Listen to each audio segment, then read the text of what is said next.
Give you a bit of a backstory about me meeting Tanya. Basically, it was only last week where, unfortunately, Gabby Kowalski had to pull out due to illness. And I scoured through LinkedIn and I saw Tanya's name, and I'd actually heard of her name before. So we touched base. We had a quick chat. We met up in the city last Wednesday or so, last Thursday. Had a great chat and connected really well. Just within the first 5 minutes, I knew Tanya was someone who I wanted to get down in front of you guys. Her ideas around sales strategy and sales process is something that I don't think we spend enough time on. I think we do it a lot of ad hoc. We sell to anyone who walks through the door. There's not a system to the way we do it. So looking forward to the next two sessions with Tanya. So once again, please give her a big round of applause and enjoy. Thanks very much, Steve, for having me here. And I've got to make a comment, Steve, on your academy.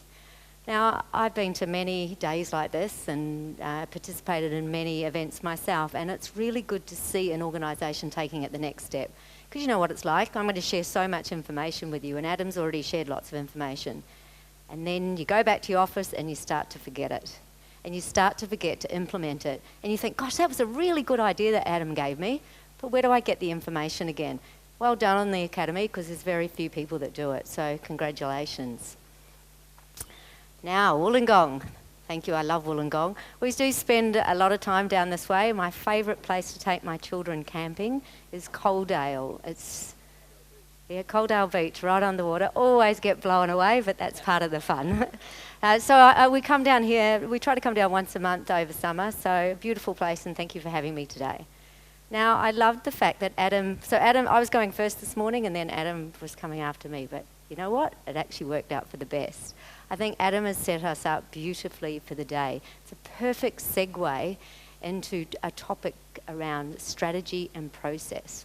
Now, quick question. Who here would consider themselves a people person? Hands up.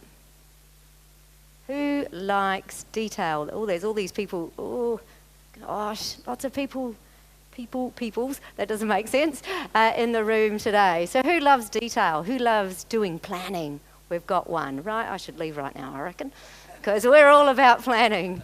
Okay, when I spoke to Adam this morning, I said, look, people just don't, like people that are in business or in talking to people don't necessarily enjoy doing the planning, but that can get us unstuck. So 25 years ago, I started up and selling, and I'm sure there's a few people that have been in business here for 25 years ago. And ironically, I was laughing at that thought this morning when my daughter was crying, dragging my leg, saying, Mummy, don't go. And my son was negotiating his iPad. I'm thinking, actually, you start out in sales from the moment you can cry, let alone when you can speak. But starting out in sales, whether it be selling donuts for my first job, printing, where's my printer in the room? It's a bit bright up here. Somebody was in printing, manufacturing? He's gone, has he? So I was also in printing for many years, and then I sold complex solutions. But there was always two things that organisations were looking for: more customers and more revenue and profit. Can you all relate to that? We'd all love more of that. So ironically, 4 years ago when I started up my own business, I was all enthusiastic. All I wanted to do was help SMEs sell more faster. I was really passionate about helping salespeople go from being considered icky or getting that cringe when somebody mentions the word sales to really changing the way that people sell. So here I was all excited, had my briefcase and my ideas in my pocket, and I hired a coach, and the coach said to me, Tanya, you're not in business until you sell something. I thought, oh, that's ironic. I haven't sold anything yet. We're in trouble. And so off I went. So does anybody remember that very first sale? The very first customer. How did it make you feel? Pretty awesome. Did you think, oh, now we're onto it? How long did it take you from the first day? From the first day to the first day? Yeah. Wow. A lot longer than it should have done. Has anyone else suffered from that sort of lag when they've started their business and they're going, I'm not sure what's going on? Now here I was armed and dangerous. I had an incredibly successful career in sales and in sales management. I was super passionate and super full of purpose. I thought this is going to be easy, and then I opened my doors. You know, the world of selling has changed and the world of buying has changed. My son's 8 and we're looking at private schools at the moment. And I don't know if anybody knows of anyone who has been to Scots College. And that's on the top of the list. And one of the reasons Scots College is on the top of the list is because the way they sell. They understand us as parents that we have to spend a lot of money to go there, so we want a lot of return. So the process that Scots College has taken up has really been adapted to the way the parents are buying. Now I've been to, I won't tell you, half a dozen probably, I won't tell you the other ones and what my opinion is of those, but in comparison to Scots College, they took me on a journey of discovery, just so I could imagine what my son would come out once he'd been through this wonderful school. They really, really got it. But over the time, most of the companies I've worked with or worked for haven't adapted. Now, we've got things like we've got the internet, we've got post-GFC, we've got lots of things impacting that. But what I find in most SMEs is they haven't changed. Now, I work with a company called Unity Management. They're a business strategy company, and they do a lot of research around planning. And they say 85% of all SMEs do not have a functioning business plan, sales plan, or action plan. Anybody want to challenge that statistic? I probably don't think so. The other thing is we find is everybody agrees that trust is critical. Trust is critical to every relationship we have, whether it be personal or business. And it's certainly critical when we look at this buying, selling process, which is why Scots College has got it so right. And the other thing I've noticed, which is fortunate because that's what my business is about, is that people were still selling in the Zig Ziglar days. So they haven't changed. We don't want to be sold to in this world. And yet I'm up here from a sales perspective to understand how that's different. So the world has changed.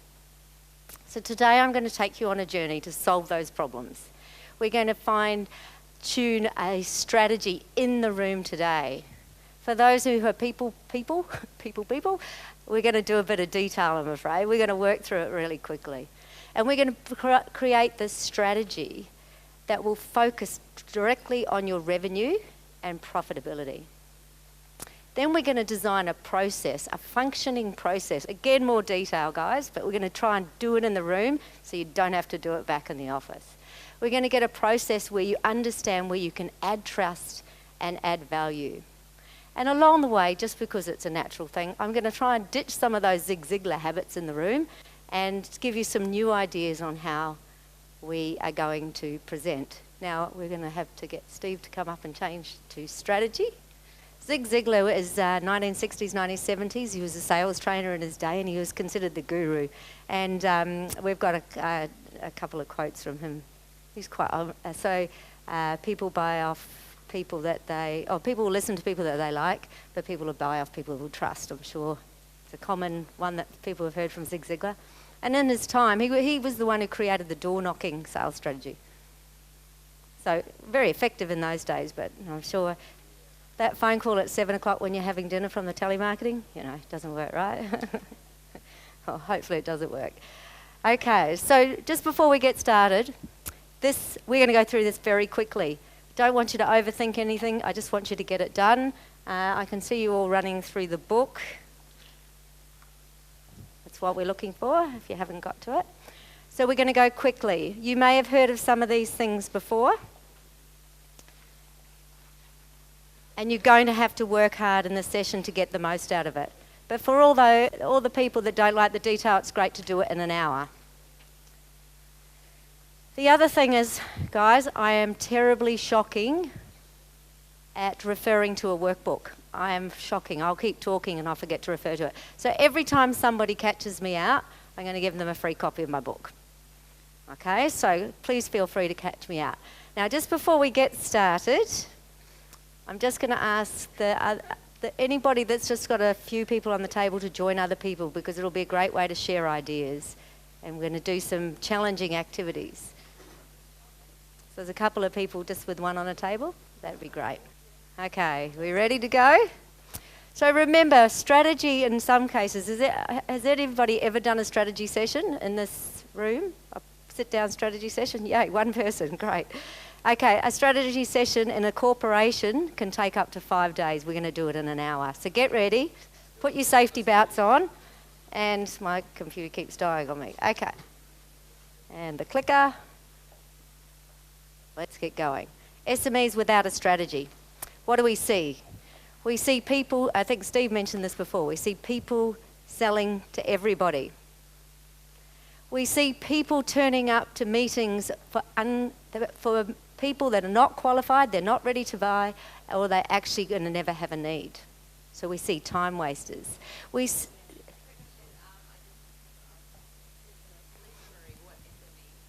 Small to medium enterprises.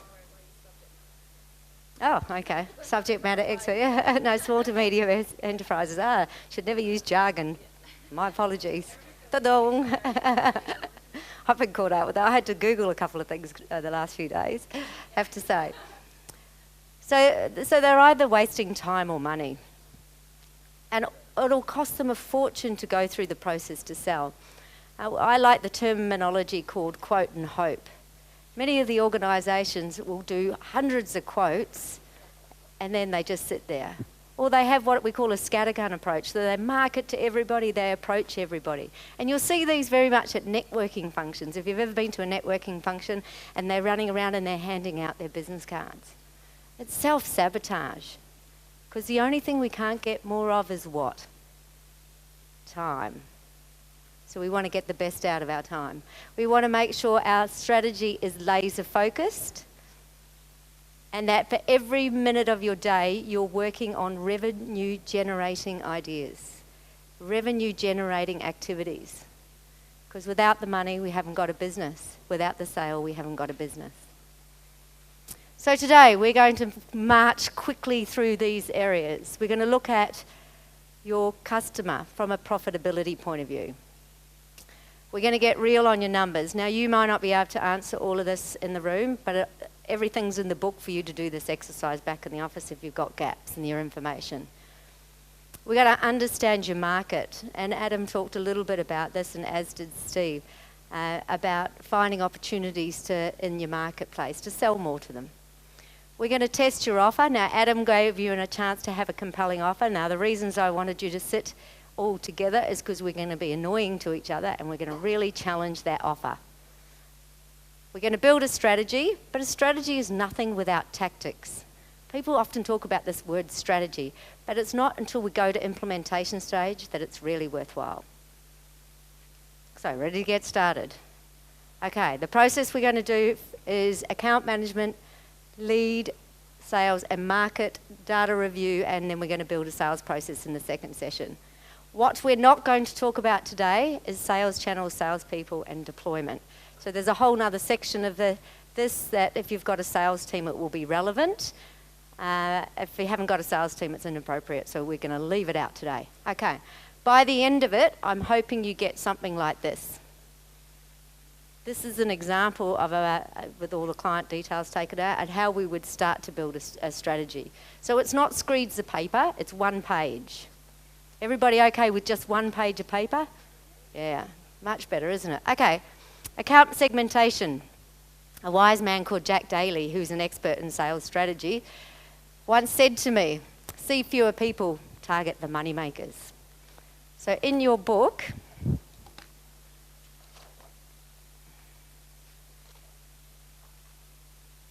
I want you on my page 5. So flick through to page 5. We are going to look where the money comes from. We're going to give you a few minutes to do this. I want you to consider, and I'll share a story. I did this exercise with a client, and I said, so who's your most profitable customer? And he said, the corporates are. And I said, so tell me about that. He said, well, they spend the most money. And I said, that's interesting.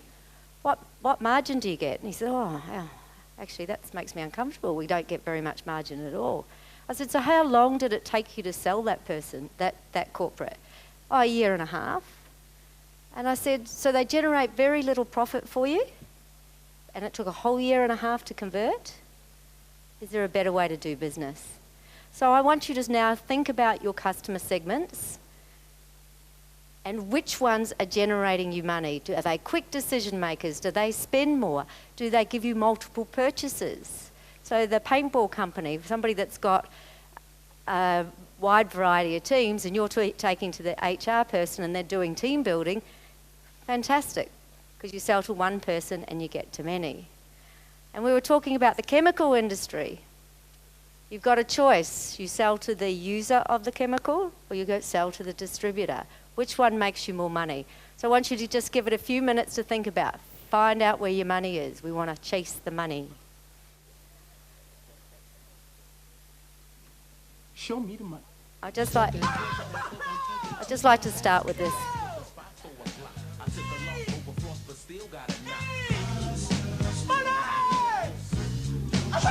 Jerry, does that make you feel good just to say that? Say it with me one time, Jerry. Show you the money. Oh, no, you can do better than that, Jerry. I want you to say it with meaning, brother. Hey, I got Bob Sugar on the other line. I better hear you say it. No. Show you the money. Not show you. Show me the money. Show me the money. Yeah. Louder.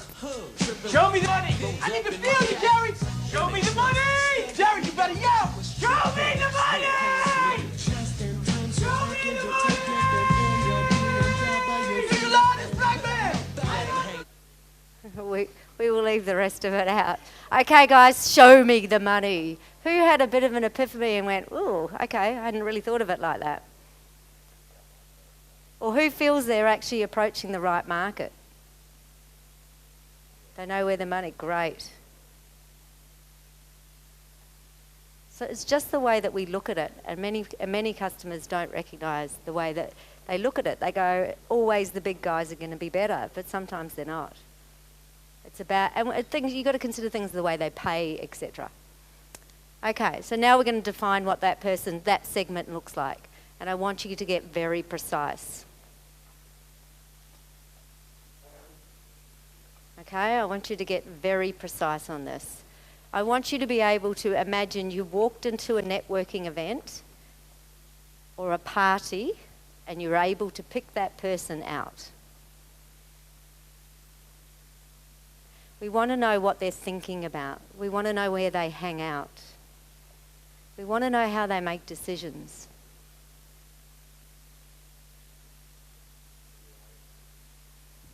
What's in it for me or them? So, for example, if you were selling to corporates into procurement, for example, what's in it for them? Savings, because their KPIs say they need to save some money. If it's interior decorating, what's in it for them? A new lifestyle, a new experience, something to show off to their friends. That's what's in it for them. Travel, it's a whole experience. So what's in it for them is those memories, something different, something to show off to their friends. But being clear on what's in it for them will obviously help your messaging, as Adam said earlier, but it also makes sure that you can identify more of those people.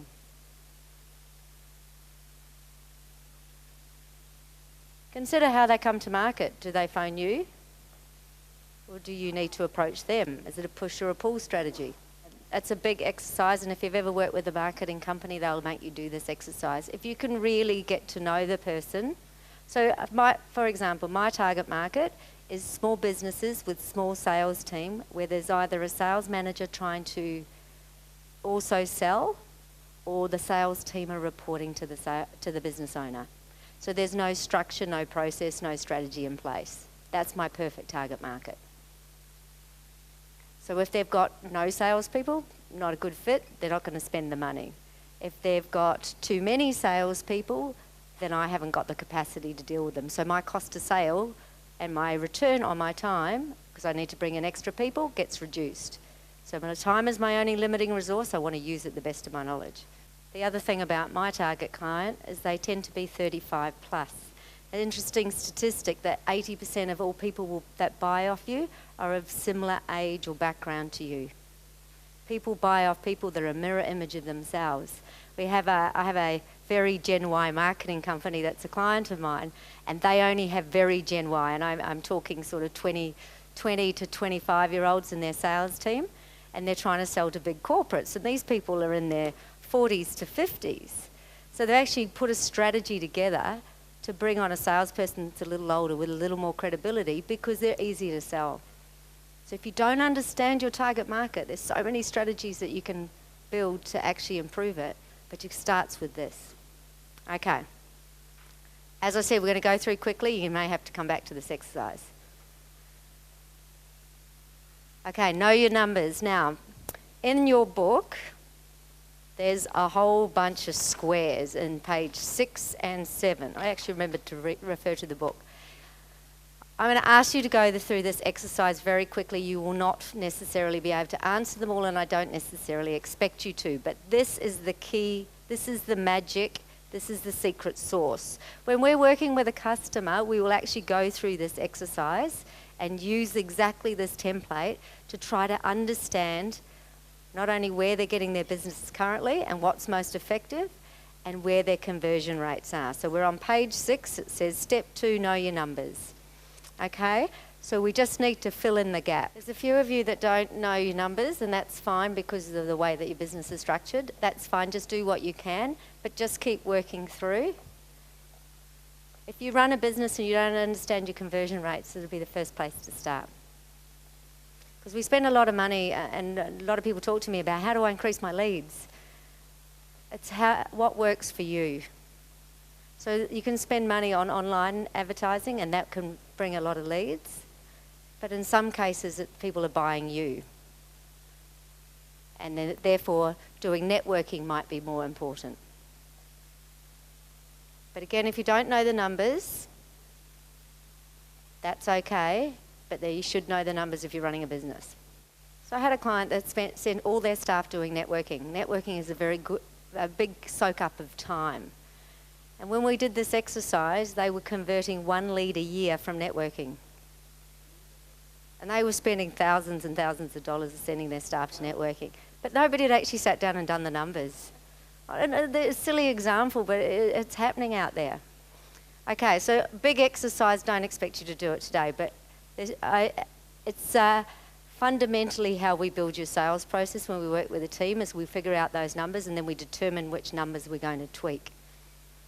Because if we can tweak some numbers, and we'll show you how when we get to the delivery of a strategy, if we can tweak some numbers, we can show you a big difference. And I'll show you at the end what all that means. So it's a take-home exercise at this stage.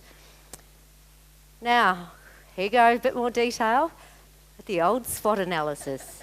Does everybody understand what a SWOT analysis is? Strengths, weaknesses, opportunities, and threats.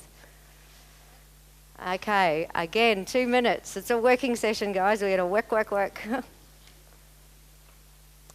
If you don't know your numbers, you should know your SWOT. Okay, so table number 1.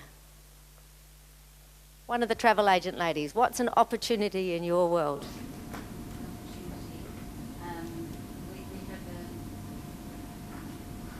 We've got a big retiree after family we are, so to go do communities, we're going to talk about products and things like that. Right. So your target market is retirees with money, let's hope. and you see that as an opportunity to expand your range. Yeah, there will be more of these enclosed residential areas. They've got secure areas that will be for homes and things, and they have a big living area that they have coffee on. My parents have just signed up to one of those. Is it fit for purpose? No, there's on Harbour Beach actually. They're very nice. What about this table? Where's an opportunity for one of you guys? Terry. Retirees.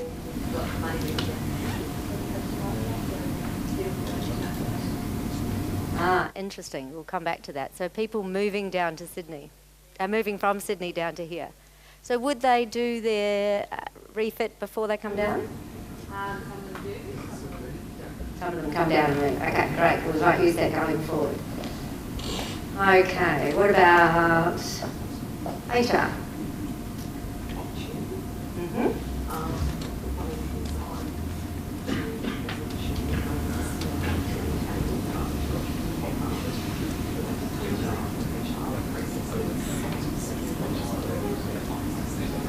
Okay, so a resource centre for HR, great.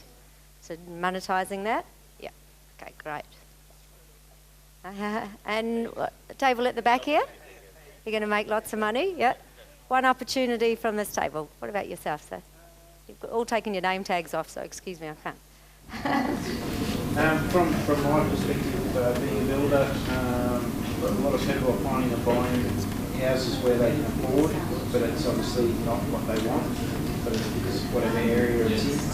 So they're coming down, a lot comes down from Sydney, buy like an older sort of a house that needs a lot of renovation sort of work, and then they have the family, and yeah, they run out of room very quickly.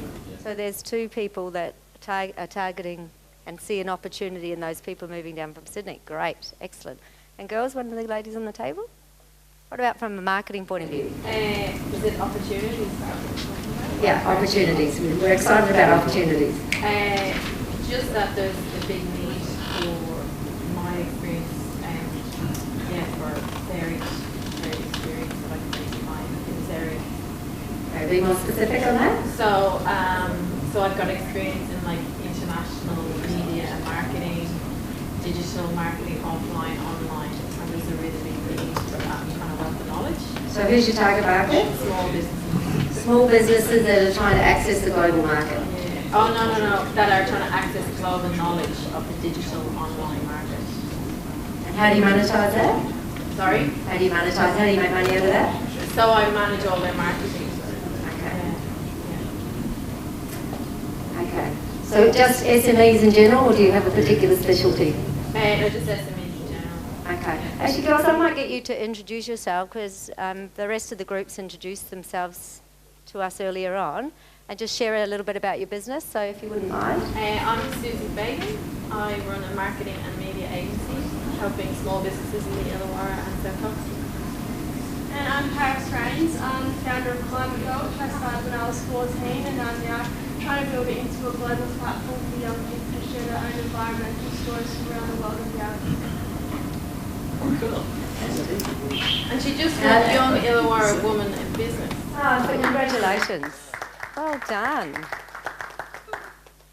Great cause, and starting at 14, that's, congratulations. It's wonderful. I wonder if I can get my children to do that. Pay for themselves, okay.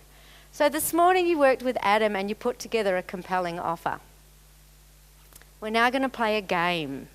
We all like games, and it's that time of the afternoon. I'm not going to get you to jump up and down and do a bouillère or anything like that. I'm going to get you to be really tough on your neighbour. We're going to do an exercise that says, so what, who cares, and prove it. It's not very pleasant experience for the clients that deal with me. So I had this client, and they rang up and they said to me, you know what, we've got an amazing product and amazing service. And I said, oh, good on you. I've heard that all before. And we really want to, but we really want to get out there and sell. And I said, so tell me what your value proposition is. Tell me what makes you unique. Tell me what the clients are going to get. The stuff that Adam was talking to you about this morning. And the first thing they said, well, if they deal with us, we give the best service. And I said, so what? Isn't that a given? Shouldn't you get the best service? So what? I said, who cares about the service? And they said, well, the purchasing people. I said, so are the purchasing people the decision-making people? And they went pale. No, they're not. I said, so you've got a so what value of service, because they couldn't define it as anything but service. It wasn't the fastest online, it wasn't an app held in the store so the people could do it. It was just service, so it was very much a so what. it was the only benefit of their service went to the purchasing people that weren't the decision makers.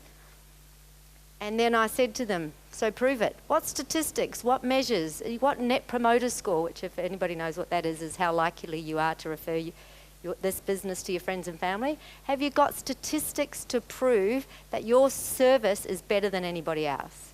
Are clients more loyal? Are clients more repeat customers because of your service? And guess what happened? Service is no longer part of their value proposition. Surprise, surprise. So I'm going to get you to do this exercise, and I always frame this with my customers to say, it is not a pleasant exercise because you are put on the spot. But I'm now going to get you to turn to your neighbour. Have we got nearly even? Oh, look at that. How clever are we? We've got even groups. So just turn to your neighbour, and I'll get the girls that are from the same company to maybe swap seats around for the exercise. And I want you to say, we give value to our customers in 2 areas, just 2 areas, and I want you to ask the question, so what? Who cares? So who's going to care about that value?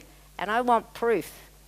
If you say you can improve productivity by 15%, prove it. That's great that you've got a percentage. We need to be able to prove it. So you can't go out there and say, I'm the very best marketing company because I've said it. You need to be able to prove it. You need case studies, testimonials, statistics. You need to be able to prove it. So quick exercise, 2 minutes. So what? Who cares? Prove it. Who discovered that their value was not so what at all? It was not interesting at all. It's one of the things that people say is I make people... so my husband, he builds investment property portfolios for people. And I remember the first time I heard him say something, he says, we build you wealth. And I said, so what does that mean? You know, it's peace of mind is another thing. People say, I give you peace of mind. I go, ew, what does that mean? You know, what's peace of mind? They mean different things to different people. Yeah. So we turned his value proposition around from creating wealth to growing your investment between 7 to 10% of value year on year. Okay, so there's all your proof. Because they could prove that every single investment property that they purchased grew within 7 to 10% year on year. Now, how much more powerful is growing your wealth? Okay. Can we just have one more from this table? Do you want to talk about the HR training, HR portal, shall we call it? Yeah.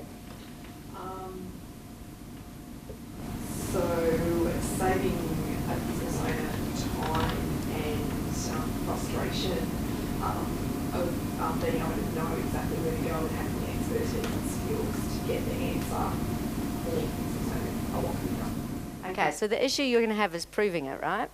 So it all sounds nice in words. We're going to have expert advice and it's going to be very available. But how do we know that it's going to make a difference? You're going to have to prove it. I've got a customer that is, I do a lot in the construction space, believe it or not, and I've got a customer that creates skirtings, you might know them, and creates skirtings and handrails.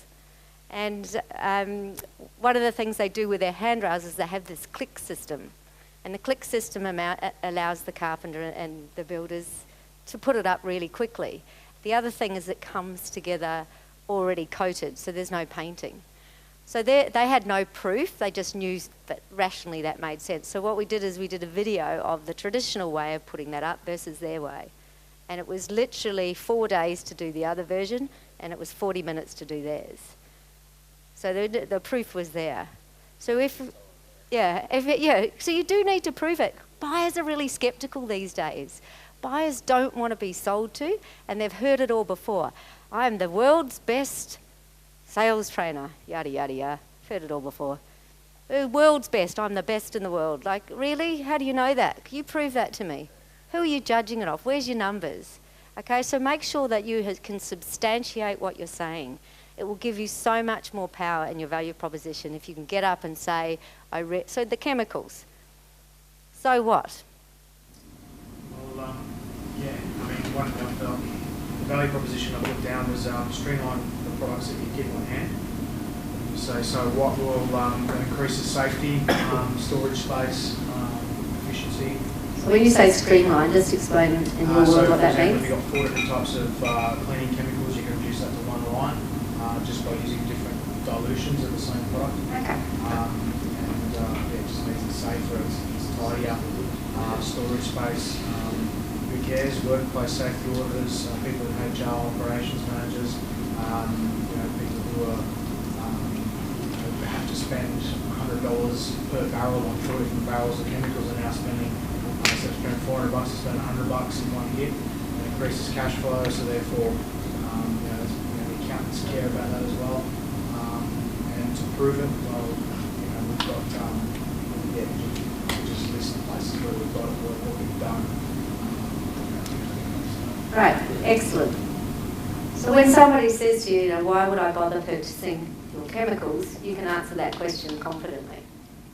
So I challenge you now to do this as a take-home exercise, and every claim you make, every value you put out in the marketplace, do this exercise. Annoying as it is, it's really compelling. And it'll just help you be able to take your compelling offer and articulate it in any situation. It'll also help you with objection handling, because you've thought it through. Because when people were, and also they're risk adverse. So why people are giving you an objection is because they're risk adverse. But if you can prove it, it helps them take away that risk, the feeling of risk. Now, we're not going to go into this, but I'm just going to put it up. There's lots of different ways to go to the market, lots of different sales models, and we're going to look at a consultative sales process later on. But you can have transactional solution, consultative, or innovative. I'll make sure everybody gets a copy of this so you know which is right for you. It just changes it, but can't see that really on that screen. So the next step to this is doing the process, which we're going to do after the break, so don't worry about this very complex looking thing. So what is strategy about? Now that we know who we're targeting and what our value is that we're going to take to market, we just got to do more of this. Sounds pretty simple, right? Sounds pretty simple. And then we've got to do something to disrupt the competition. Is it in our proof? Does that disrupt the competition? Because really strategy is about either finding a new market or taking market share of an existing market. There's really only two strategies. But it starts with a BHAG. Big, hairy, audacious goal. This is just one that was around, a BHAG. So if you haven't set a 2016-17 financial year sales number, I would like you to do that now. You're about to build your strategy. Okay, so on page 11, at the very top, put your number down. Turnover, yeah. Or profit, depends whatever you are looking at doing. Taking more money home. Getting through more money in the door, paying the tax man a little bit extra. He can have a little bit. It should make you feel slightly uncomfortable. Otherwise, it's not big enough. And that's coming from a sales manager saying that. We're always mean to our salespeople. And we say, that's not enough. A little bit more, please.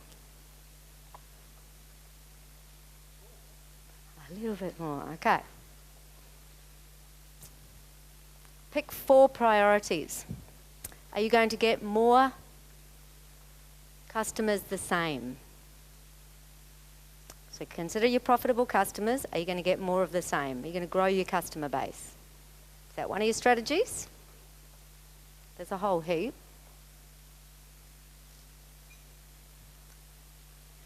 Are you going to sell more to the same customers? Have you got products that you can keep selling them to? Repeat orders.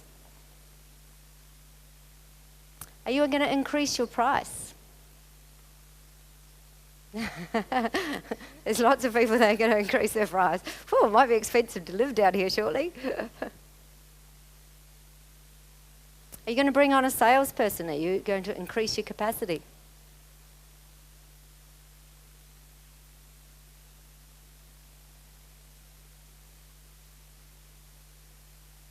Are you going to get more leads and handle them faster? How are you going to take market share? Are you going to differentiate?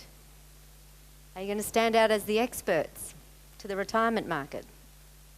Okay, so let's just have a quick look at this exercise here. It's a very simple mathematical equation. If this year in 2016, 15-16, we got 10,000 leads.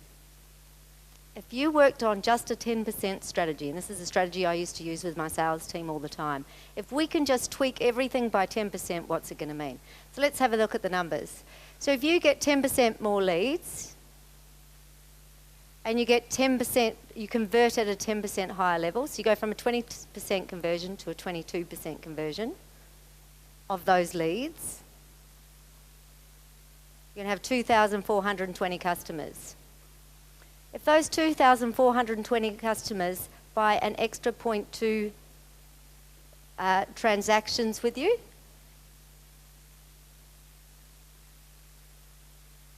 and you increase their average sale, so that might be via price or just you're selling them more, your turnover goes from 400,000 to 585,640.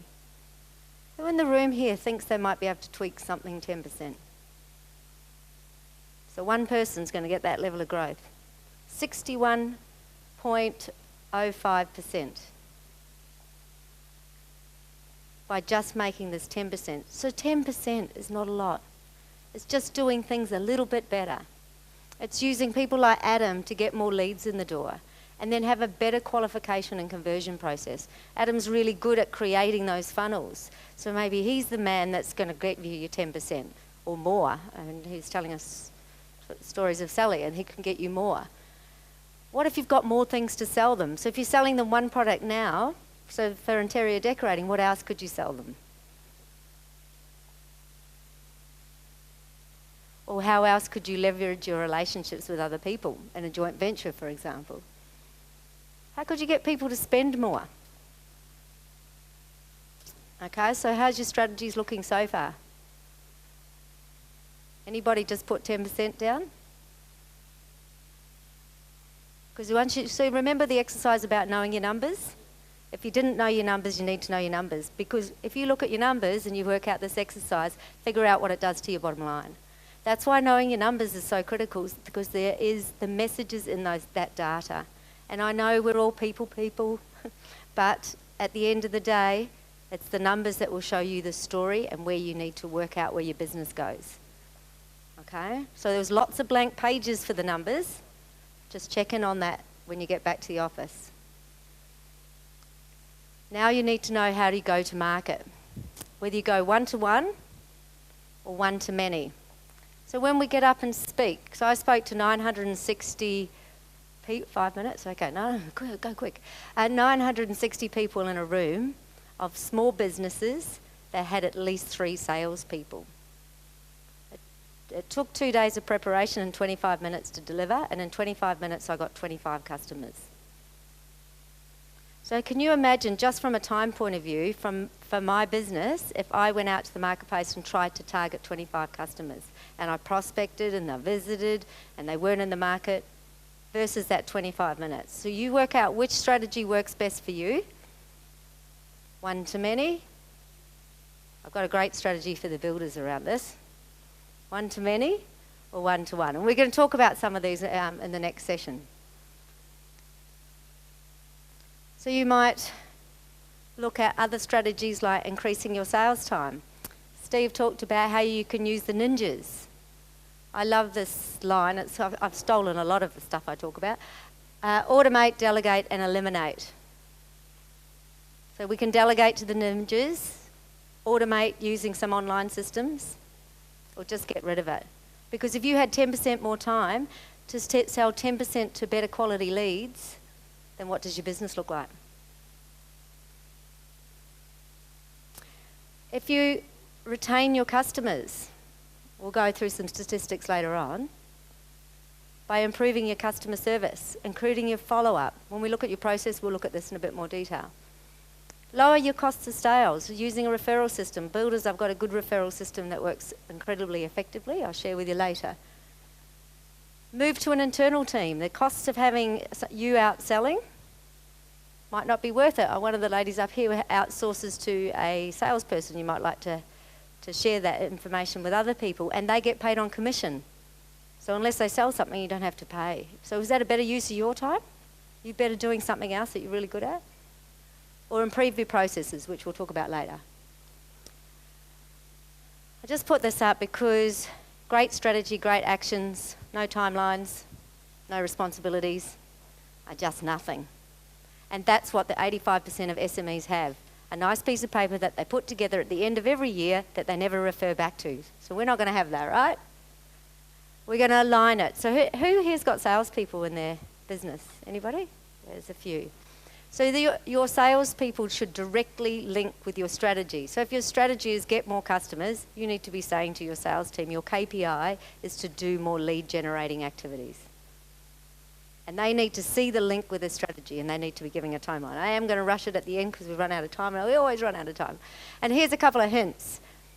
That flow chart I showed you in the beginning, which I can't remember if I've still got, the wireframe, use that because salespeople can understand how what they do links with the strategy. Every single target should be achievable, but it also should be measured, and make sure you measure the right thing. We'll talk about that again later. If you have salespeople, they must have individual plans and you must make them sign them off. I cannot reiterate that people, if they haven't taken accountability, they won't do anything. And don't leave your plan in the drawer.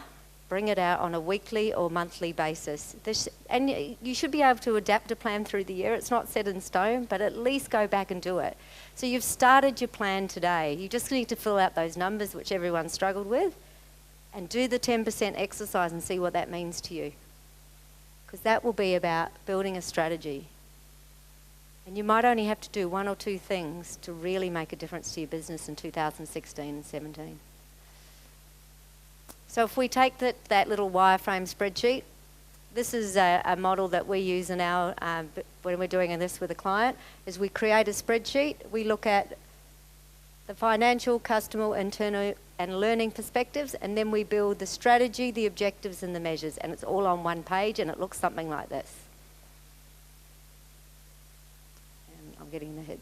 So that's what I want you to have at the end, and I'm more than happy to help any of you get there. So after the break, we will move on to sales processes, and then this is about how we take that to market. Okay, that was 1 hour on strategy. All righty, big round of applause, please, for Tanya.